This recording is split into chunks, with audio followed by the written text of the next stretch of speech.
Hello students, আমি Nitish sir জ্ঞানজ্যোতি coaching সেন্টারের পক্ষ থেকে তোমাদের প্রত্যেককে জানাই আরও একবার স্বাগত। তো স্টুডেন্টস, আজকে আমি তোমাদের সঙ্গে আলোচনা করব যারা বাঁকুড়া ইউনিভার্সিটির অধীনস্থ যে সমস্ত ছাত্রছাত্রীরা বিভিন্ন কলেজগুলোতে পড়াশোনা করছো থার্ড সেমিস্টারে এবং যারা মাইনর হিসাবে তোমরা এডুকেশন রেখেছো, তাদের জন্য কিন্তু আজকের এই লাস্ট মিনিট সাজেশনটি নিয়ে আমি আলোচনা করব। অবশ্যই minor education last minute suggestions. তো যারা এখনো আমাদের চ্যানেলটিকে সাবস্ক্রাইব করোনি তারা অবশ্যই চ্যানেলটিকে সাবস্ক্রাইব করো, পাশে থাকা বেল আইকন অল প্রেস করে দাও যাতে নেক্সট টাইম থেকে কোনো ভিডিও আপলোড করলে তার নোটিফিকেশন তুমি সবার আগে পেতে পারো। শুধুমাত্র কিছুক্ষণ আগে একটা স্টুডেন্টস আমাদের রিকোয়েস্ট করেছে যে স্যার মাইনর এডুকেশন সাজেশনটা এখনো দিলেন না, আমাদের খুব প্রয়োজন ছিল এটা। তো তার প্রয়োজন মেটাতে, তোমাদের প্রয়োজন মেটাতে কিন্তু আজকের এই উপস্থাপনা, আমার এই ক্লাসটি। তো স্টুডেন্টস, তোমাদেরকে বলে রাখি, তোমাদের যদি আরও কিছু ডিমান্ডস থাকে, যারা বাঁকুড়া ইউনিভার্সিটির অধীনস্থ বিভিন্ন কলেজগুলোতে পড়ছো, তাদের জন্য আমরা যতটা সম্ভব পারি অবশ্যই তাদের সহযোগিতা করব এবং তাদের জন্য কিন্তু আমি ক্লাসেসগুলো নিয়ে অলরেডি আলোচনা করব। তো দেখো, যারা ভাবছো পরবর্তী সেমিস্টার থেকে আমাদের কাছে অনলাইনে পড়বে, অ্যাডমিশন নেবে, তারা অবশ্যই যোগাযোগ করতে পারো আমাদের অফিসিয়াল নাম্বার 7076398606 নম্বরে অথবা 6295916282 নম্বরে।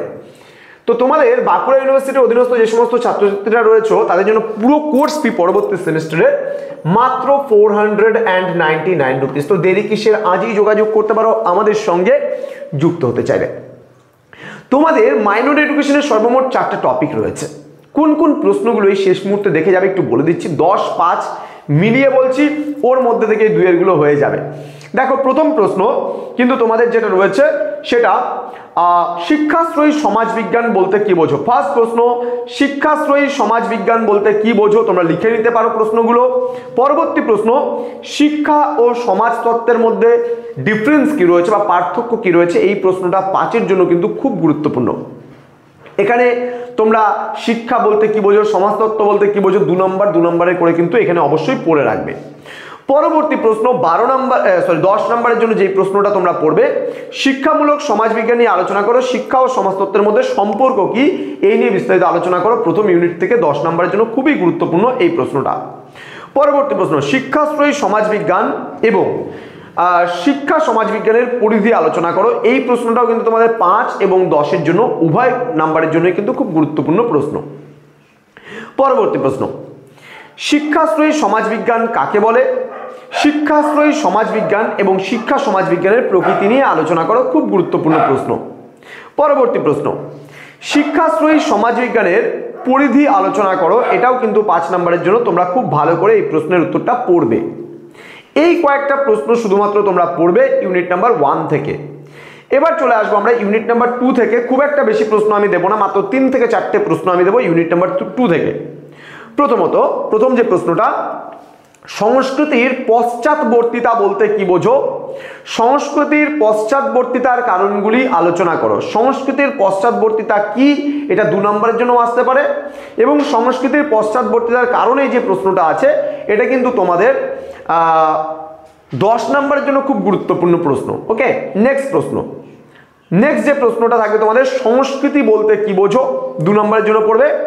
সংস্কৃতির শ্রেণীবিভাগ সম্পর্কে আলোচনা করো, এই প্রশ্নটা তোমরা 10 নম্বরের জন্য খুব ভালো করে পড়তে পারো অথবা তোমাদের 5-এর জন্য আসতে পারে। এখানে কোন কোন প্রশ্নগুলো ভেতরে আছে 2 নম্বরের জন্য তোমরা পড়বে, যেমন বস্তুগত সংস্কৃতি কি, অবস্তুগত সংস্কৃতি কি, এই প্রশ্ন, তার উদাহরণগুলো, বস্তুগত সংস্কৃতি কিছু উদাহরণ, অবস্তুগত সংস্কৃতি কিছু উদাহরণ, বস্তুগত সংস্কৃতি অবস্তুগত সংস্কৃতির মধ্যে ডিফারেন্স বা পার্থক্য কি রয়েছে 5 নম্বরের জন্য। দেন বৈশিষ্ট্যগুলো 2টো করে বা 4টে করে বৈশিষ্ট্যগুলো অবশ্যই ভালো করে পড়বে। পরবর্তী প্রশ্নে আমরা চলে যাব, সংস্কৃতি বলতে কি বোঝো, সংস্কৃতির বৈশিষ্ট্যগুলি সম্পর্কে আলোচনা করো, অর্থাৎ define culture, discuss the characteristics of culture. এই প্রশ্নটাও কিন্তু খুব গুরুত্বপূর্ণ তোমাদের এক্সাম পয়েন্ট অফ ভিউ থেকে। এবার আমরা চলে যাব ইউনিট নাম্বার 3-তে। ইউনিট নাম্বার 3 থেকে তোমরা কি কি পড়বে, এখানেও আমি খুব একটা বেশি প্রশ্ন দিইনি, মাত্র 5 থেকে 6টা প্রশ্ন এখানে আমি দিয়েছি। শিক্ষা কিভাবে সামাজিক পরিবর্তনের উপাদান হয়ে ওঠে, আমি আবারও বলছি, শিক্ষা কিভাবে সামাজিক পরিবর্তনের উপাদান হয়ে ওঠে, এই প্রশ্নটা খুব ভালো করে পড়বে। এটা কিন্তু 5-এর জন্য তোমরা পড়বে, 5 মার্কসের জন্য খুব গুরুত্বপূর্ণ। পরবর্তী প্রশ্ন, সামাজিক পরিবর্তনের যে ধারণাটি রয়েছে সেই ধারণাটি সম্পর্কে আলোচনা করো। আমি আবারও বলছি, সামাজিক পরিবর্তনের যে ধারণা রয়েছে সেই ধারণা সম্পর্কে বিস্তারিত আলোচনা করো। খুব গুরুত্বপূর্ণ প্রশ্ন। পরবর্তী প্রশ্ন, সামাজিক পরিবর্তন বলতে কি বোঝো? সামাজিক পরিবর্তনের যে কোনো 5টি বৈশিষ্ট্য সম্পর্কে আলোচনা করো। আবারও বলছি, সামাজিক পরিবর্তন বলতে কি বোঝো? সামাজিক পরিবর্তনের যে কোনো 5টি বৈশিষ্ট্য। এটা কিন্তু 5 নম্বরের জন্য খুব গুরুত্বপূর্ণ। নেক্সট প্রশ্ন, সামাজিক স্তর বিন্যাসে শিক্ষার কি ভূমিকা রয়েছে? সামাজিক স্তর বিন্যাসে শিক্ষার কি ভূমিকা রয়েছে? এই প্রশ্নটা কিন্তু খুবই গুরুত্বপূর্ণ তোমাদের এই বছরের জন্য। নেক্সট প্রশ্ন, সামাজিক স্তর বিন্যাস বলতে কি বোঝো?